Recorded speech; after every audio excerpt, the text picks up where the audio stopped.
Welcome to the Mixed Race Belonging podcast, where we explore the intersection of mixed identity and belonging through the lens of somatics and personal and collective liberation to help you heal your belonging wounds and reconnect with your innate wholeness through relationships, new experiences, and activism. I'm your host, Raina-bow, an embodiment coach for mixed race people with a background as a trauma therapist, yoga teacher, and health educator. The tools and insights I share with you here are the approach that has not only helped me heal my belonging wound, but also helped me help my mixed race clients do the same. We all need something good to belong to right now. Relationships and spaces where we feel safe, held, seen, heard, and dignified. Thanks for being here, and let's get started with today's show. Welcome back to the Mixed Race Belonging podcast. Today, we are going to have a really interesting and enriching conversation. I have with me Camila Knigge Unibe. Yes, who I met at the Critical Mixed Race Studies conference. In that same workshop that I went to of Chiyuki Shannon. So by the time this podcast airs, the podcast episode I did with some other folks who were in that workshop with us will have aired as well. And Camilla was unable to make that interview, but is here today to talk about something that she talked about at the Critical Mixed Race Studies conference, and which I was not able to attend her workshop, and I was so sad. So I'm so glad that we get to talk about that today. Yeah. Camilla, tell us a little bit about who you are. Well, thank you so much for having me, Raina. I'm super excited to be here. Yeah, I was sad I wasn't able to make the last one, but I'm excited that we get to talk today. Hello, everyone. My name is Camila. I am a researcher in ethnic studies. I'm a community organizer from the Bay Area, and I'm also a teacher. I used to teach art with elementary schoolers, but now I'm a substitute teacher and working as a florist. Um, I am, my ancestry is I'm half German, half Mexican. I'm a daughter of immigrants, so I'm the first generation to grow up here in the United States. And yeah, that's like I feel like the brief overview of who I am. I'm trying to think if there's anything. Oh, I'm also an artist. I'm a painter, primarily an oil painter, but I also love writing poetry. I love like paper mache. Mm, So kind of like that ancestral like practice in Mexico of like making mhm, piñatas is something that I like to do. I don't necessarily make piñatas, but that same like artistic practice. Um, I love to do that with like altars. So I like to construct altars out of cardboard and paper mache. Um, That's so and I'm cool. also a curator. I have my curatorial debut this year. And I'll talk about that more later on too, which was closely connected to my current research in critical mixed race studies. Cool. Oh, so cool. You're so cool. You have so many cool interests and areas of expertise. I'm Thank also you. realizing name-wise, I'm gringaing all over the place calling you Camilla. So I'm going to do my best to Camila you and pronounce you right, not call you out your name. Thank you. So, Camila, um, the presentation you gave at the Critical Mixed Race Studies conference was on hybridized spiritualities. Mm. What does that mean? Yes. So my presentation was related to my current master's thesis, which is titled Hybridized Spiritualities, the Role of Ancestor Work in Mixed Race Activism. Mm, Um, and so I guess I kind of I'll start a little bit with like why I decided to um do research in this like very like niche topic. Um, but basically I was really like interested in the field of critical mixed race studies. In an undergrad, I did research on mixed student union and like spaces of belonging in higher education for mixed students. Um, but I've always been like a very spiritual person, and I've always been like deeply invested in my community and in like building up my community. And so I felt like, and I think also like a lot of, I'm sure a lot of people can relate to this, but I think being mixed is like a very like layered like identity instead of thinking about ourselves as like two halves or like multiple like parts. Mm-hmm. Like I kind of like to think about it as like whole and like we're all these things at the same Mm-hmm. time. Mm-hmm. And I think I would, because that's just how I live my life. I was thinking about how these things are overlapping with one another. So how organizing and activism are overlapping with spirituality, and what does it mean to look at that through a critical mixed race studies lens, right? Mm-hmm. Because a lot of times in like discourse around like social justice and like community activism spaces. Like, I feel like mixed race is like a taboo topic, right? You're forced to like choose a side, or like if you do bring it up, it's like it makes everyone uncomfortable, honestly, Mm-hmm. because I mean, I know that it's happened to me.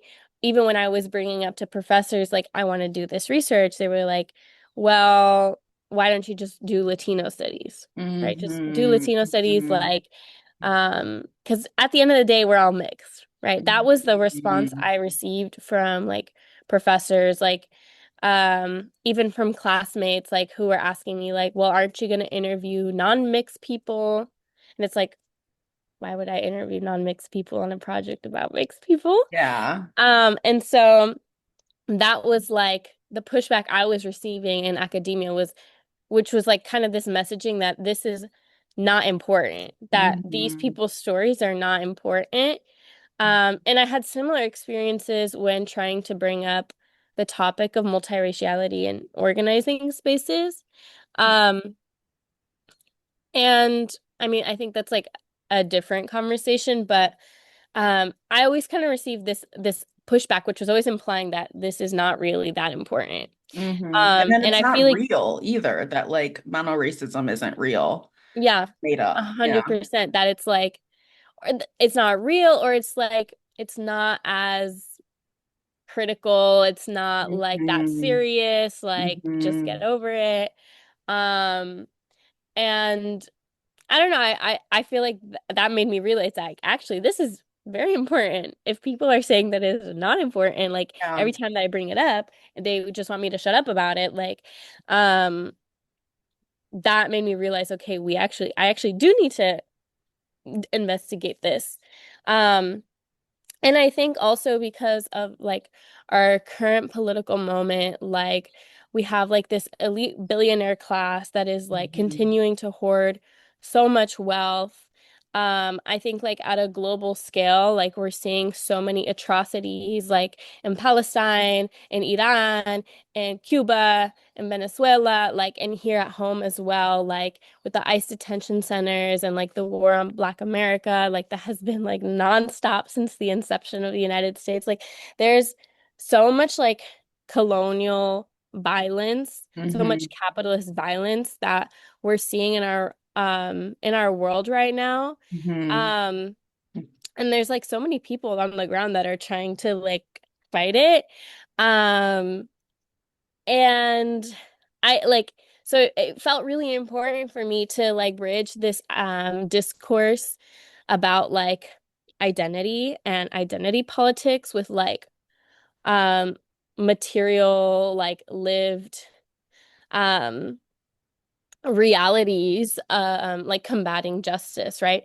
Um so that was like why I felt like not just like talking about like identity and belonging was important, but also talking about like how this is like how we can like leverage our identity and like our understanding of identity um and of our ancestry in like liberation movements. Mm-hmm. Um and I feel like this spirituality thing like came up for me very easily too. Because I was thinking like for me that was like the connection between identity and liberation work because Yeah.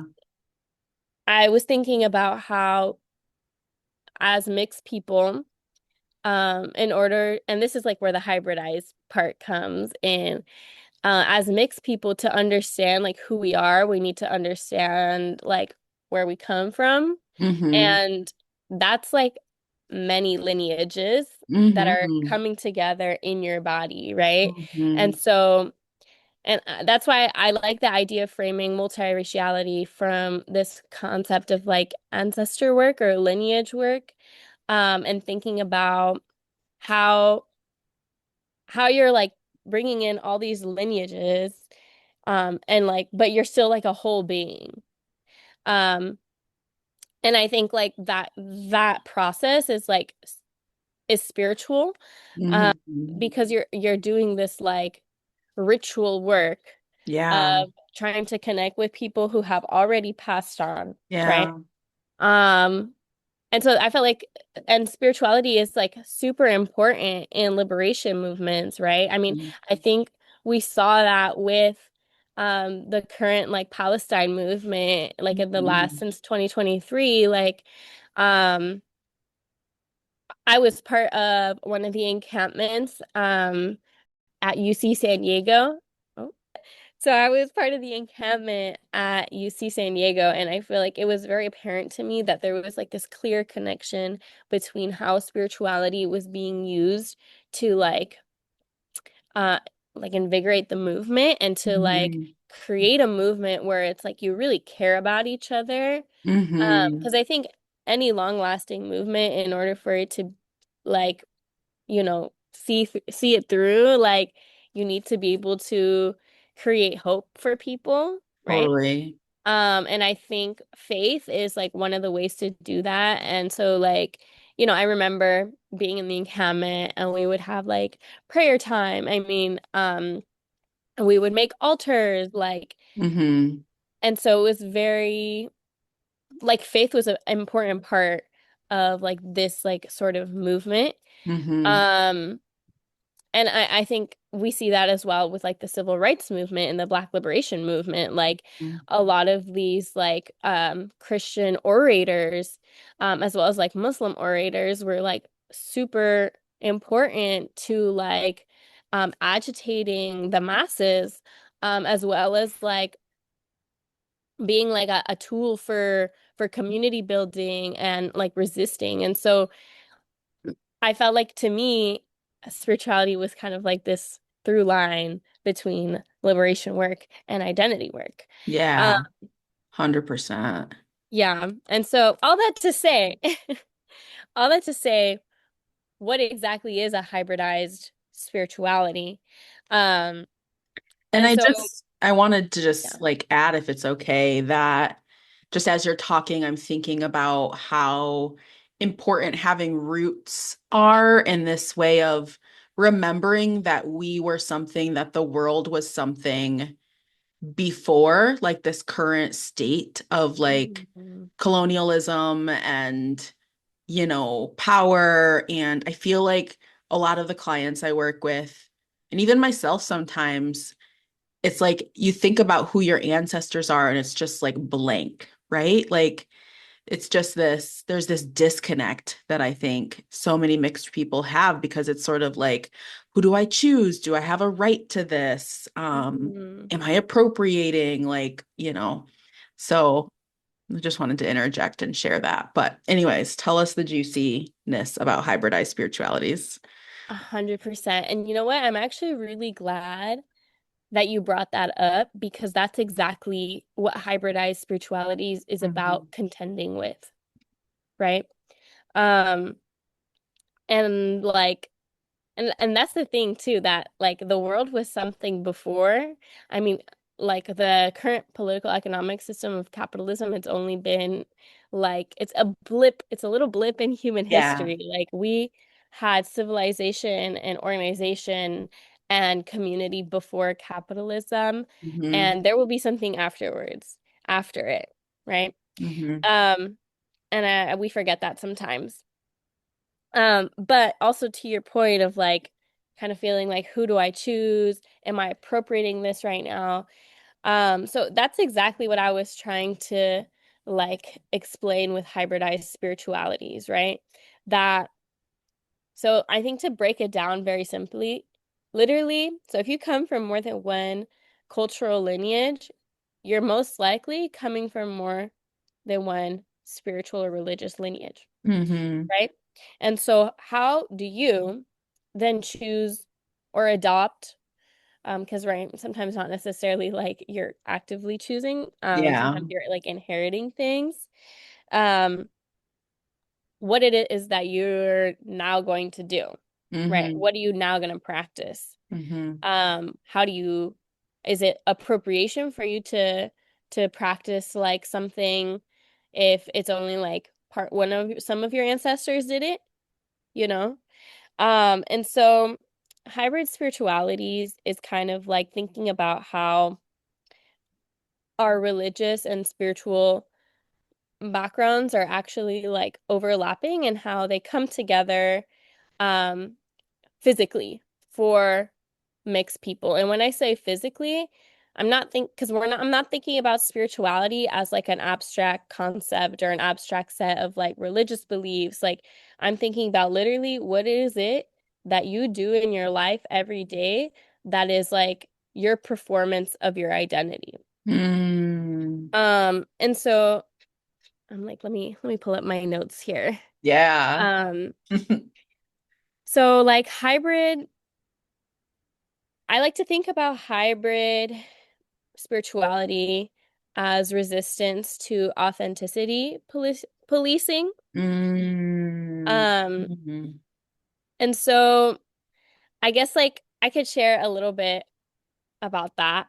So every day when I wake up, I adorn myself. I have a makeup routine that normally always includes a sharp and long eyeliner. I'm always wearing my hoop earrings. And every day I have my little golden Virgencita necklace. And if my bleach blonde hair is dirty, I'll do a little slick back like today. Um, and as I'm assembling my outfit and my makeup every day, like this is what I'm thinking about. I'm thinking about, is this outfit comfortable? Am I warm? Am I matching the vibe I pictured in my head? Do I look Mexican enough? But Mm. not too Mexican though, because I don't want to give white women appropriating. Does my booty Mm. look good? Am I giving European German, right? Because I'm not trying to look like American white. I want to give like European German baddie, right? Mm. Not too much though, right? Because I don't want to look like I just came back from a study abroad trip. And then, like are my tattoos showing? And so every day, the way I choose to present myself is a performance of my multiraciality. I'm constantly trying to contend with the ways that I'm performing race authentically without appropriating the cultures that I'm coming from. Mm. It's like this constant this is like my thought process like every single day, right? Of am I allowed to wear this? Am I allowed to say this? Am I allowed to do this? Do I have a claim to this aesthetic, to this Mm. practice? And these are really like the questions that are like the undercurrent for all the decisions that I make. And so where is that line for multiracials? Because authenticity is often used as a defense for defining racial identity, and it like stipulates who is truly of one race or another. Mhm. And that authenticity test is measured by how much of a culture you have consumed. And frequently, I think how many things it is you buy or own to prove that you are like truly authentic. Like, Mm. did you buy the right brand food or seasoning? Did you consume the correct music? Do you buy the right clothes for your race? And that is like, that's the defining line. Are you consuming correctly? Mm-hmm. Which is like kind of like how I think our identities have been co-opted by capitalism, right? And so what does it mean when your existence breaks that authenticity test every day, right? Mm-hmm. Does it mean that you're no longer of that culture or of that race?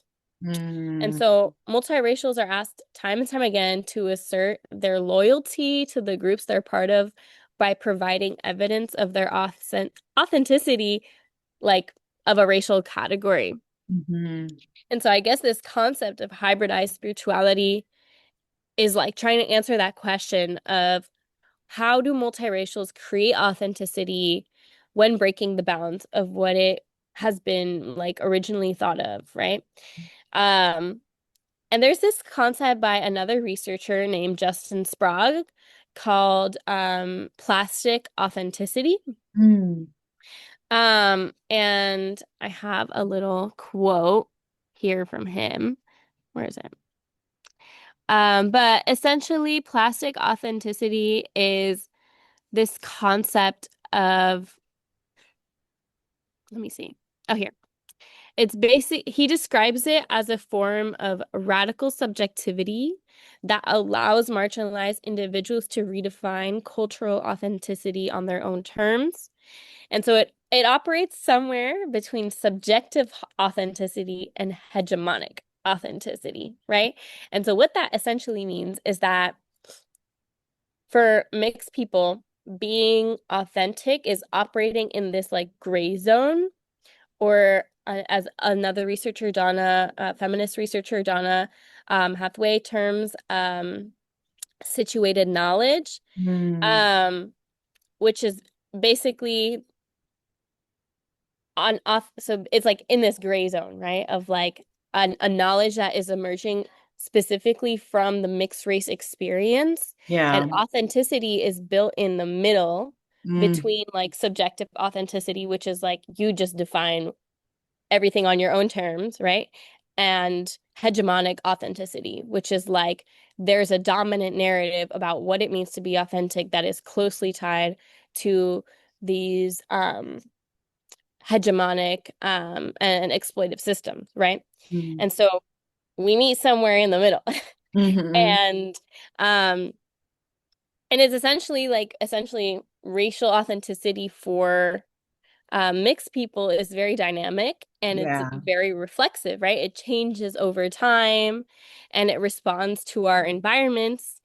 And it's basically in constant conversation with the world around us Mm. and is being defined as we learn more about ourselves, right? Yeah. And so basically, rather than basically what I'm saying is that like racial authenticity or hybridized authenticity is kind of accomplished through interaction with others, and needs to be situated and social in like a social and institutional within a social institutional structure, as well as like a geographical Yeah. one.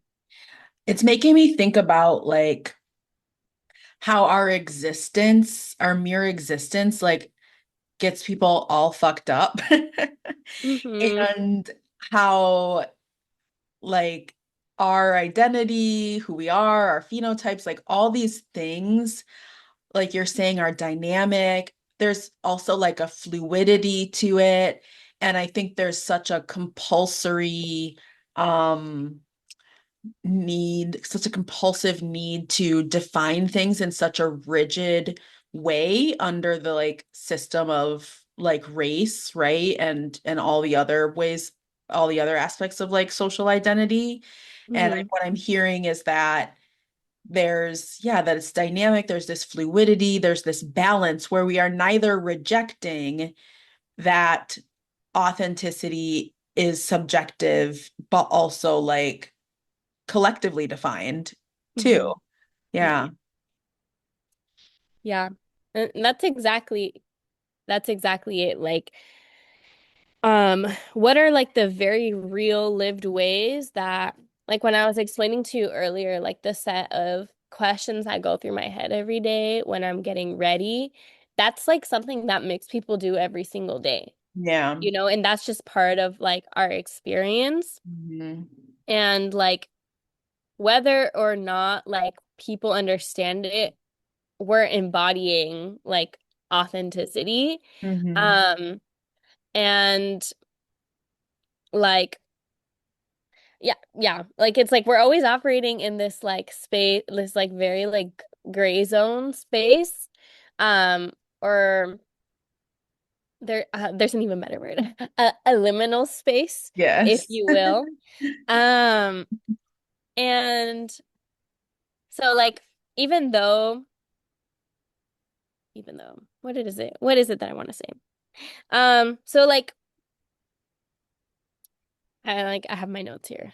Basically, Your what I want to time. say is that hybridized spirituality is a very real lived experience for mixed people. And it's like, it's not about whether or not we're like personally deciding that we want to practice something um, that one of our ancestors did. It's more about the physical things and rituals that we do to embody who we are. Mm, mm, mm, So what I mean by that is like, for example, our aesthetics, right? mhm, How we adorn our bodies or altar making, right? I think like the way that we build altars is a very like clear depiction of that hybridization um because we have ancestors of all types on our altars, right? But that doesn't mean that we're appropriating something. It just means that we have an altar with many ancestors, right? yeah. Um, or like what sort of rituals are we doing with our communities that are embodiments of our racial identity and of our ancestral lineage, like Mhm, dancing and music and food and um I want to say too, like these aren't just things that I thought about. Like, mhm. I spoke with many individuals, many mixed race organizers and artists, and like these are findings that emerged from these conversations, you know? Mhm. Um, so I just want to add that. Yeah, yeah, I hear you. I feel like people on Instagram often think I just came up with an idea that they can like argue with, and I'm like, no, no, like this is like lived experience from not just me but others. This is like things that have been researched. So I appreciate you saying that. And I'm getting this vibe of like spirituality is something we can try to put in this box of like it has to be this quiet, profound, like, you know, thing, but there's sort of this like everyday moment to moment like rituals, right, that you're speaking about that connect us to our cultures, our ancestors, and that liberation that we're oriented towards. Mhm. Yeah, exactly. And I found that my participants regularly blurred the boundaries Mhm. between like ancestry, Mhm. spirituality, and political involvement through Mhm. that like day-to-day embodiment of Mhm. spirituality, right? Mhm. Um, and I feel like through this process, it was where we could see how hybrid spirituality became political. It was Mhm. exactly what you said, not through like abstract ideologies that were like, overtly liberatory. Yeah. It was through that embodied, like public repetition that something was becoming political or that something was becoming like a performance. Mhm. Um, and I feel like here we could see how, because I specifically was speaking to mixed race organizers and activists. Um, And if for those of you listening don't know the difference between organizing and Yeah. activism, I can do a brief little explanation. Activism is like participating in action. Anyone can be an activist. But organizing means that you're part of like a political organization, and that you're actively trying to organize other members of your community to change like a power dynamic, right? Mm-hmm. And so anyone can be an activist, but not everyone is an organizer. Mm-hmm. Mm-hmm. Um, Yeah. so I just wanted to do a little, um, but we should all get organized, I think. Yes, 100%. Um, But yeah, so I think through this process, we saw how organizing is not necessarily separate from spirituality, but in many ways, one of its forms. Mm-hmm. For all the people I spoke with, spirituality was not really described as like a belief or like a set of beliefs they had.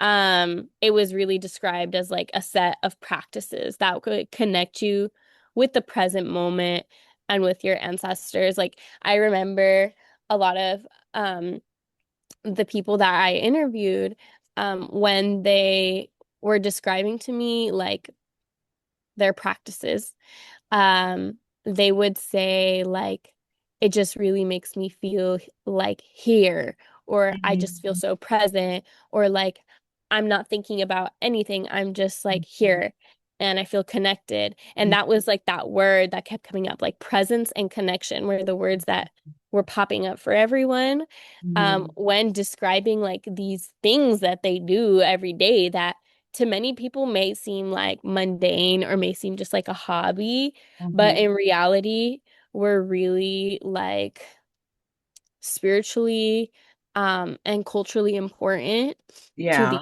people, right? And it could be like all sorts of things like lighting candles, right? Or burning, like having like a New Year's Eve ritual, or where you burn like your intentions, or like run around the block with a suitcase. It's about how people were like cleaning their altars, or like building their altars, like the sort of tattoos that people were getting, or how they were adorning themselves with their jewelry. Mm-hmm. And this feels so antithetical to this like whitewashed new age love and light. Like I'm transcending. I'm actually leaving the present moment. I'm Hmm. disconnecting from connection and the reality of like the pain and suffering in the world. Like it feels like there's, yeah, like you're saying, there's something about what does it mean to be alive here right now? Yeah, exactly. And I think also like as I was doing this research, I was thinking a lot about New Age spirituality, because I mean I think like there's this book called Tending Grief. Um, that that was actually my book recommendation, but okay, I can get to that later. Yeah. Um, but it talks, the author, they talk about how like there's kind of been this like void left, because of the creation of whiteness, Yeah. right? Um, because when whiteness was created in the United States, which whiteness as like a social construct, Hmm. was created in direct opposition to blackness to create property, right? And Hmm. to create like power, Hmm. political and economic power, and to basically develop this like capitalist system and create an elite class, Hmm. right? And so there was like what was considered white and what wasn't considered white was basically up to the ruling elite, and that changed over time. Hmm. Like Irish people used to not be considered white, Hmm. right? And so when whiteness was created, all these beautiful, amazing cultures were kind of like mushed together into one under the umbrella term of whiteness. Hmm. And what happens in that process is that people are also losing like their connection to their cultural inheritance, right? Um, and I don't want to say I don't want to say that this is like the same like sort of violence that um Black people who were enslaved who lost their direct like cultural connection because of like a really incredibly violent dehumanizing process. Um I'm not saying that it's the same thing. I just mean to say that in the creation of racial categories, Mhm. people lost like everyone across the board in different ways, Yeah, some more violent than others, lost the connection to their cultural and ancestral like practices and totally. inheritance um for power, Right. right? There's something you have to, something about your humanity you have to cut off in order to align yourself with that power. Yeah, It's traumatic exactly. in a different way. Yeah. Exactly. And I guess the reason I was bringing this up is because I think like right now we're living in an era where New Age spirituality is like all the rage in the United States. And I think especially so amongst like white people Mhm. and amongst um like upper middle class white people. Yeah. Um I mean, I live in the Silicon Valley and I see I see how um like the language of spirituality has been co-opted Mhm. to basically have people forget like how what terrible things are happening and how that may be contributing to them, right? Mhm. And like I think a big part of New Age spirituality is like, you know, mushrooms and ayahuasca and like turning to like these like ancestral medicines in a very like escapist form of like Yeah. how can I transcend like what you said, how can I leave this world? Um Mhm. and I was really thinking about I think it was really important for me to think about this when I was writing this because in many ways you could argue that New Age spirituality is a form of hybridized spirituality, right? Because it's like an agglomeration of like all different types of like cultures and spiritual practices like Buddhist, Taoist, Hindu, like all these things are coming together to make New Age spirituality, right? Mhm. And so I was really trying to figure out in this process, like, how is hybridized spirituality different Mhm. than New Age spirituality?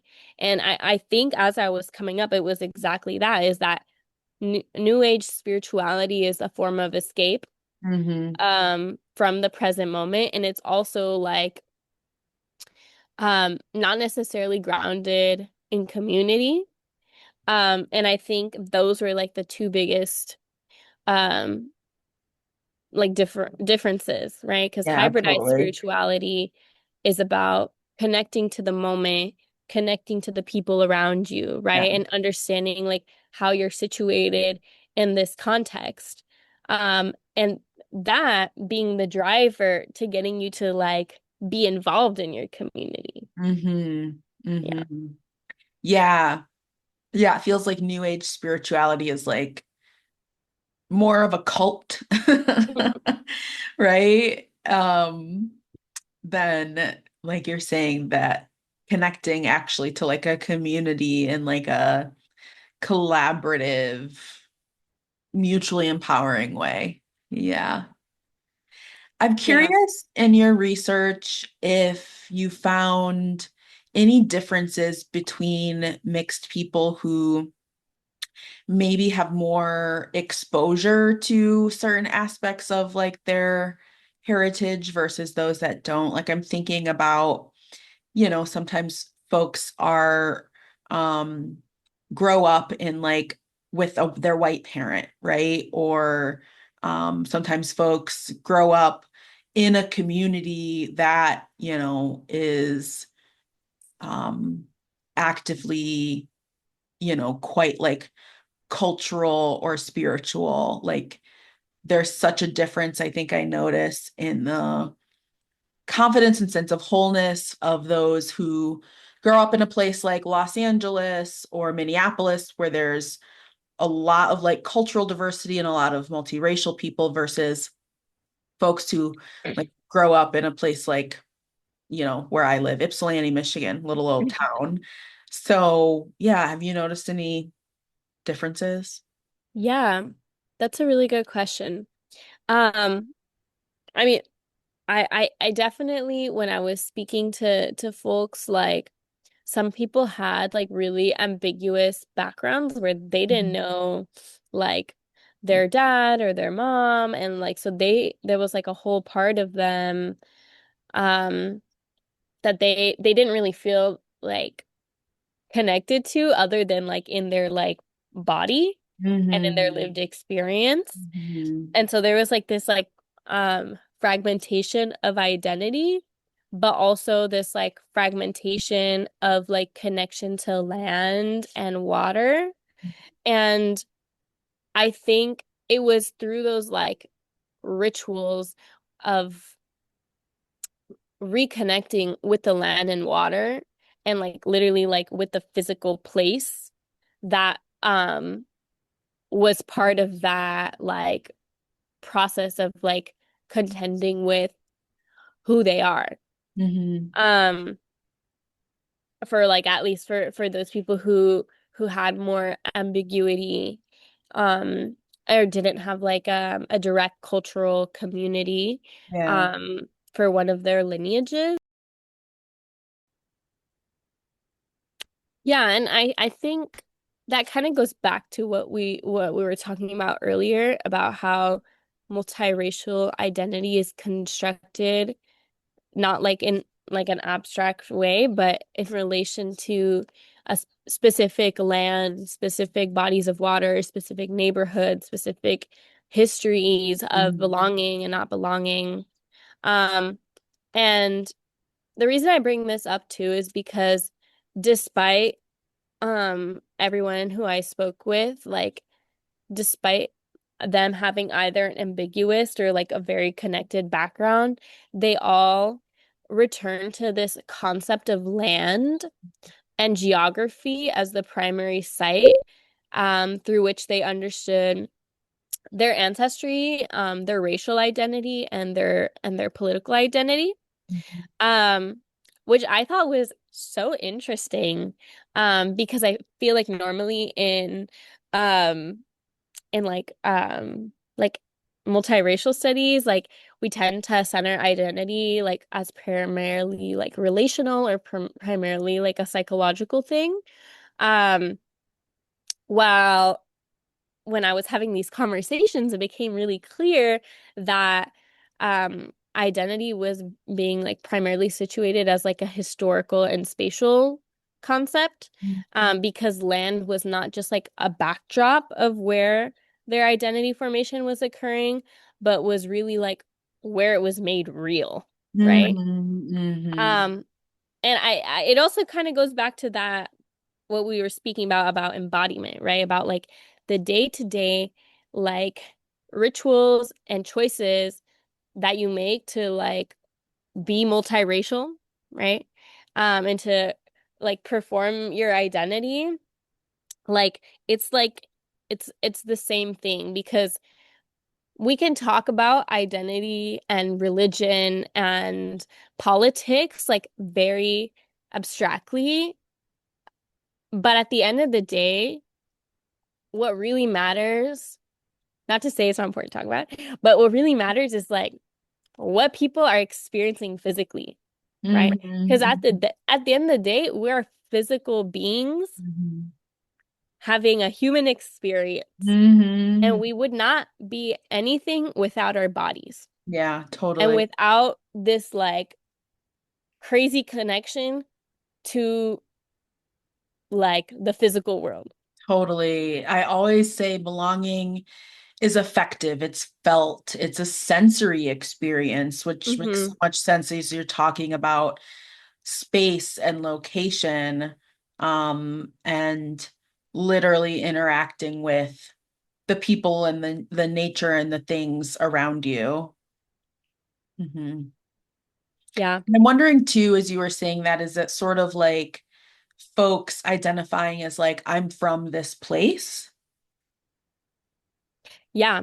Yeah. So a really big thing that came up um was this acknowledgement of like the land that people were on, Mm-hmm. or the land that they come from, whether it was like literally like I'm from LA, like Mm-hmm. down with tears in their eyes, or like I'm from the South and like that is like a big part of my cultural heritage, Mm-hmm. or like my family has roots in Ixtapalapa, Mexico, or like every time, because also when I was asking people to, um, I feel like also a big part was how I was approaching this conversation about multiraciality, um, about which allowed participants to really like explain this to me. Because instead of asking people to describe their racial background, I asked them to like or like tell me like their race or their ethnicity. I asked them to describe their ancestry or their lineage for me, and they could bring up specific like people or experiences that they felt were important to Mm-hmm. their identity formation. Mm-hmm. And so, people told stories about their grandparents. They told the migration story of how their families came to the United States. Mm-hmm. They spoke about like their tias a lot, or they spoke about like their nanny, or they Mm-hmm. spoke about, and it was very interesting. They spoke about their friend, right? And so they started to detail people that maybe they weren't like directly related to, but Mm-hmm. they considered part of their ancestry because it was important to their like identity, like racial and ethnic identity formation. Mm-hmm. And also, when people were doing this, they were bringing up specifically the places that they grew up and the places that their family grew up. Um, and it was just very clear to me in our conversations, which I was calling them ancestral dialogues, Mm-hmm. because they weren't like traditional interviews. Um, it was very clear that participants understood kind of like the legacy of colonialism, of exploitation and slavery that marked the land that they were living and organizing upon. And it was very clear to them that the land that they were on was not neutral, that it was political, and that it was like marked and changed by these legacies of violence. But also that the land held memories of their own family survival, and in a way was like a living archive of their family and their ancestry, and so I feel like the participants really articulated how land is like a political memory. It's like Yeah. a political memory, and it is how it is through like land-based practices that they're able to contend with this sort of like fragmentation and ambiguity. Yeah, I this is helping me think about my own spiritual experience and how connected I feel. I live in Michigan. We're surrounded by the Great Lakes. Like I feel so spiritually connected to this land and these waters and to the people who have lived on and tended this land for so long before the arrival of all of my ancestors. Um, yeah, it's really interesting. Hmm. Yeah, Hmm. 100%. Yeah. I guess I would also like to add that like I mean I think literally what you just said was like something that one of my participants said that really stuck with me um was so one of my participants traced his lineage through multiple relationships to land. So his ancestors had some who had been enslaved in Louisiana. He had some indigenous ancestry who had been like displaced and robbed from their land.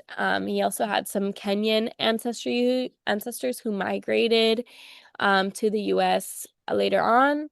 And he also had some Irish white heritage who had a history of like indentured labor that tied them to like farming and land.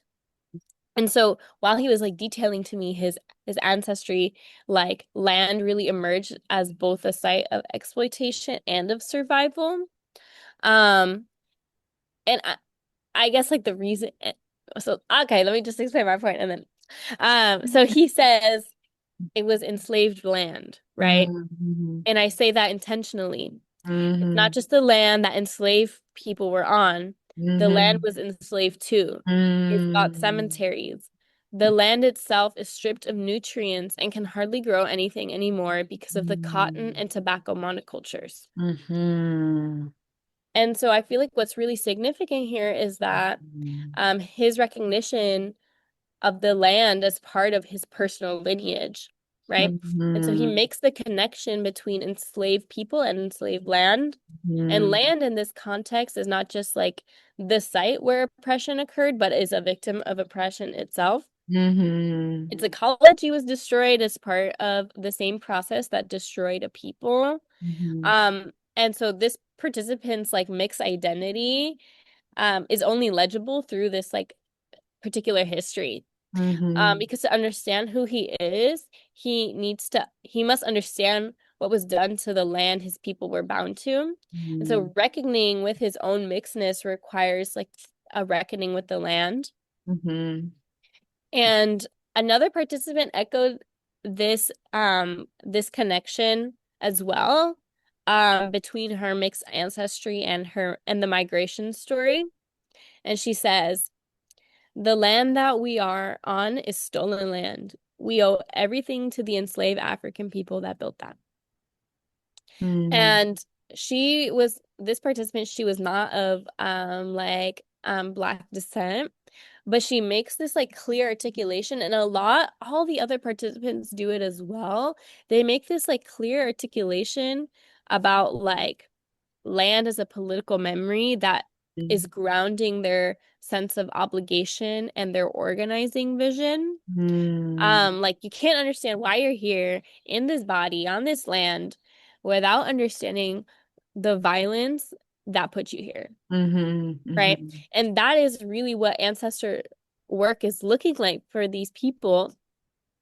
Um, Specifically when it's not being framed as just like blood ties, but Mhm. also like Mhm. land ties. Mhm. Um, and so it's not just about honoring the dead. It's about understanding like the system that produced and their Mhm. lives and their deaths, Mhm. and as well as like your own now. Mhm. Mhm. Um, and like I feel like what you said also just articulated that so clearly because like what you were saying about how you feel this like deep connection to the land you're on, even though like your ancestors were not necessarily from here, like because there's like this, we understand that we're not from here, Mhm. like that our ancestors were not from here. And we understand that there was like this like insane like history that happened to get me here. Mhm. And that is what is connecting me to this place, Mhm. Mhm. right? Mhm. Um, and I think what we can learn from all this, as organizers, as researchers, as artists, is like, and I think like what we can learn here from like the mixed experience, um, or from like mixed ways of knowing, is that land, as a like these people are able to connect um more deeply with their racial and ethnic heritages because of their understanding of land as a Mhm. political memory, right? And Mhm. of their bodies as like an embodiment of authenticity, right? Mhm. Because this provides them a point of connection with their ancestors as both people and land, right? Um, Mhm. and it's like this understanding of who they are in the social, political, historical context, Mhm. that allows them to think dialectically about how they engage in political work. And in that political work as a extension of their ancestral healing, right? Yeah. And like becoming an ancestor too. Exactly, exactly, Yeah. exactly.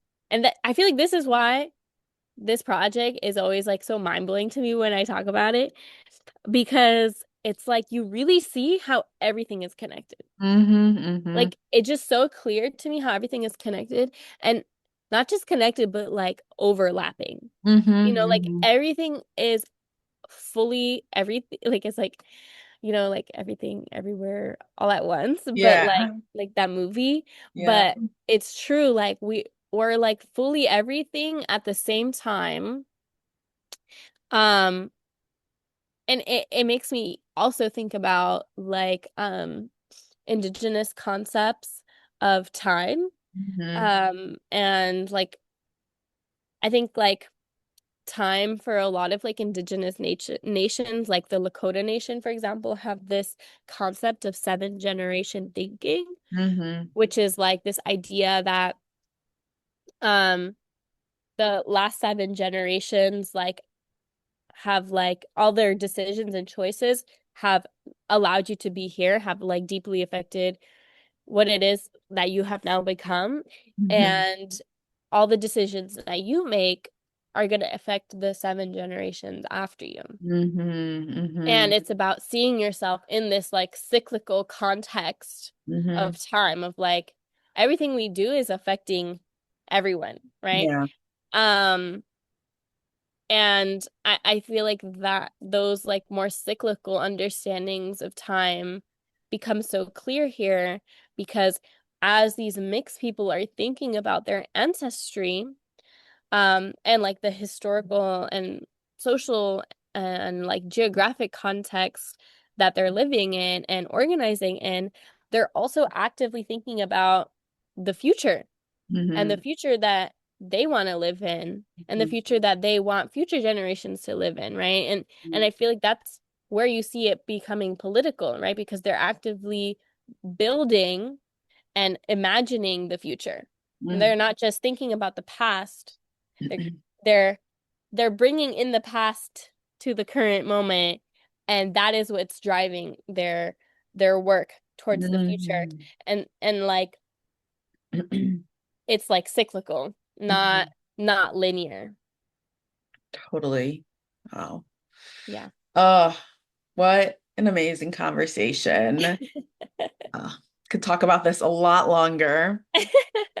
So we'll move now to the reading Raina-bow segment, and I do my own sound effects. So imagine a chime reading Raina-bow.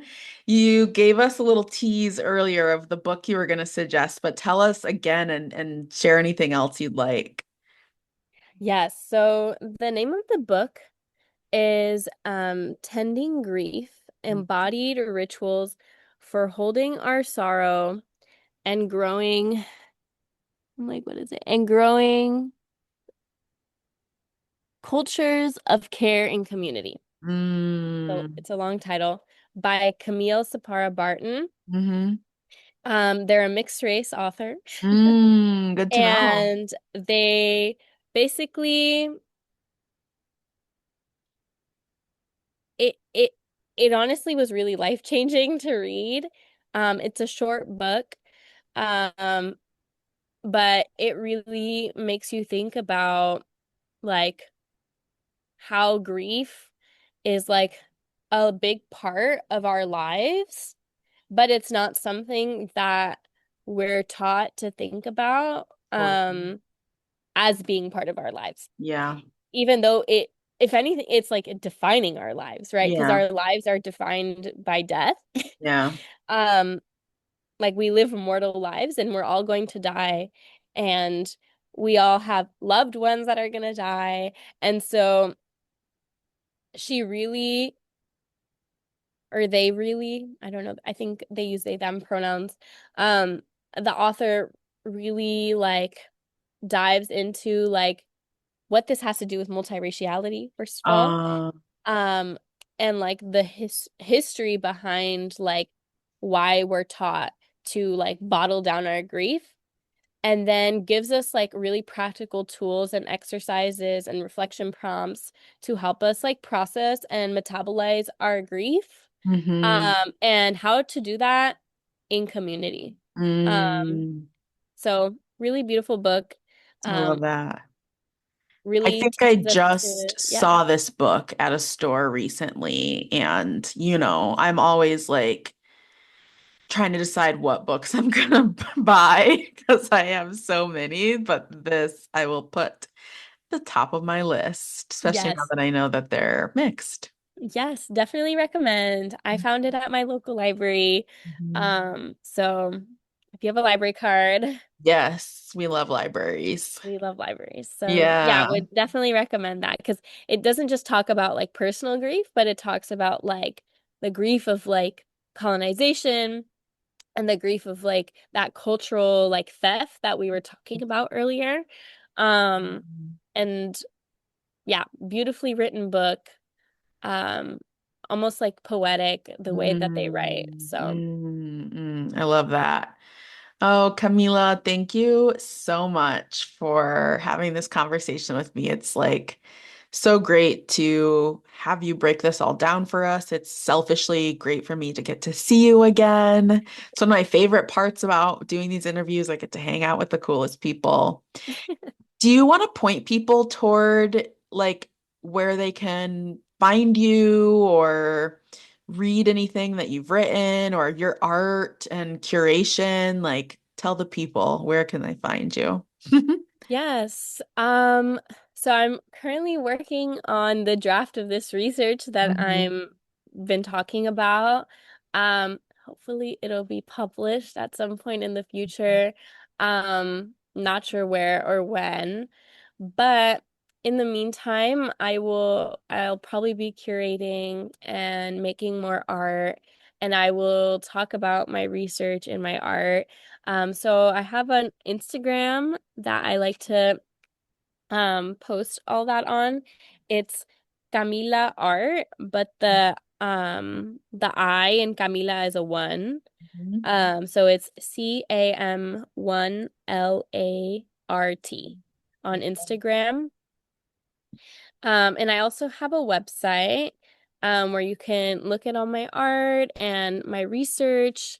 And it's a Wix site. I think it's literally Camila Knigge Unibe Wix site. I should probably know this. Yeah, it's camilakinigi.wixsite.com slash Mhm. Camila Art. So CAMILAKNIGGE .wixsite.com slash CAMILART. Great. I will link that in the show notes for the people. Yay. Great. Well, thank you so much, Camila. I hope you have a really lovely weekend and we'll be in touch. Yes, thank you so much for having me. It was so fun to talk about this, my favorite topic. I really appreciated your questions, and I always really appreciate like any space or person, or like the fact that you have this podcast to talk about like multiraciality. I Hmm. think is so special because like what I spoke about at the beginning, it's something that is like taboo or like Hmm. likes to be kind of like pushed away and not talked Hmm. about. So I really appreciate the work that you're doing, and Thank thank you you. so much for having me. Yeah. Hey, folks. Thank you so much for listening to this episode. Wasn't it a good one? I'd love to hear from you how this is landing.